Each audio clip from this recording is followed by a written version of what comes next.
प्यारा दोस्तों अजीजो, शेरे खुदा रज़ी अल्लाह तआला अन्हु के अल्लाह तबारक व तआला वॾो मक़ाम ऐं मर्तबो अता फरमायो आहे। हुज़ूर करीम जी ज़ात जॾहिं तबूक जे लड़ाई ते पे विया, चओ सुभान अल्लाह। कहिड़ी लड़ाई? मदीने तय्यबा खां तक़रीबन 750 किलोमीटर तबूक परे आहे।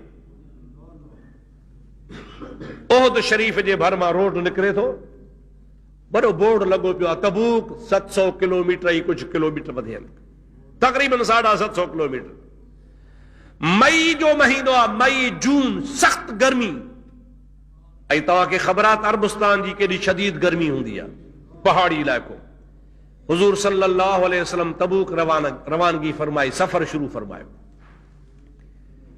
जमल पाण रवाना थिया, अली अल मुर्तज़ा खे फरमाइनि था, प्यारा अली, लब्बैक या रसूल, तू तबूक न हल। कि भला छा कयां? पाण फरमाइनि था, मां तबूक वञा थो, लश्कर वठी तू मदीने शरीफ जी मस्जिद नबवी में निमाज़ पढ़ाए। मदीने में माण्हू खपे। पाण रवाना थी विया। हुज़ूर करीम जी ज़ात बाबरकात मदीने खां निकिरी थोरे मुफ़ासिले ते विया।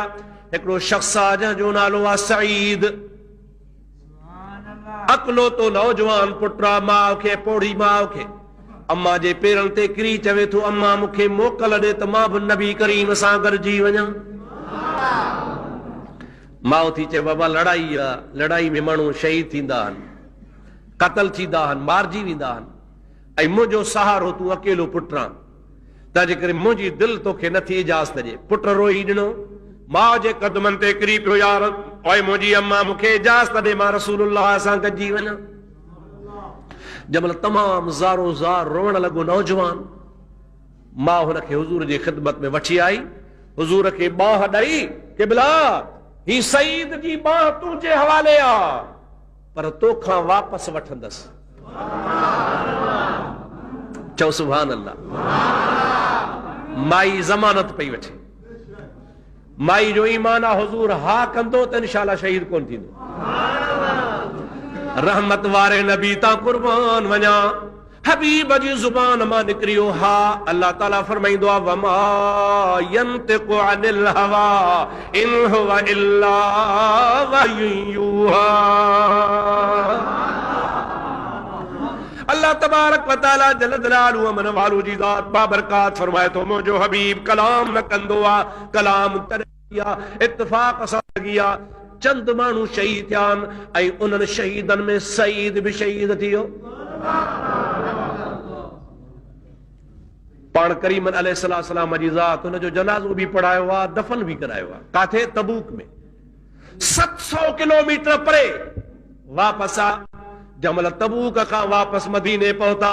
मदीने में खबर पई त मुस्तफ़ा खैर सां वापस आया आहिनि। अल्लाह ताला कामयाबी सां हबीबनि खे सलामती सां आंदो आहे। लड़ाई जो फैसलो कोन थियो, पाण वापस अची विया। बहरहाल मुसलमान जो तमाम थोरो नुक़सान थियो। पहुची विया। उहा माई सईद जी मां महबूब करीम जे दरवाज़े ते रस्ते ते अॻु वठी बीह रही आहे। हबीबन खे मुबारकबादी पेश करे चवे थी, या रसूल अल्लाह ऐन इब्नी, मुंहिंजो बच्चो काथे आहे, मुंहिंजो पुट काॾे वियो।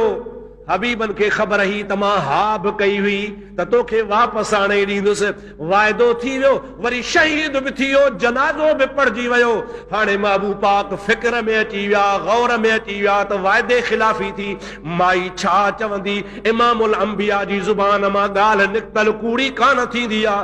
माई छा सोचे, ख़ुदा जी मर्ज़ी छा आहे। महबूब ख़ामोश थिया, फिक्रमंद थिया, सोच में अची विया।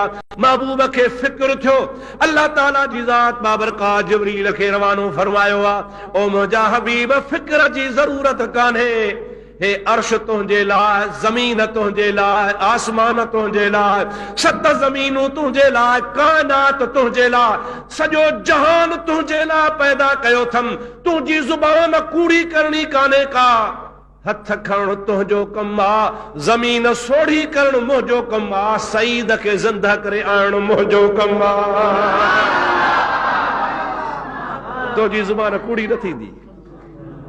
तो वाइदो कयो आहे, हा कई आहे, मुंहिंजा हबीब तो चयो आहे माई खे त तुंहिंजो पुटु ईंदो त तुंहिंजी ज़ुबान कूड़ी न कबी।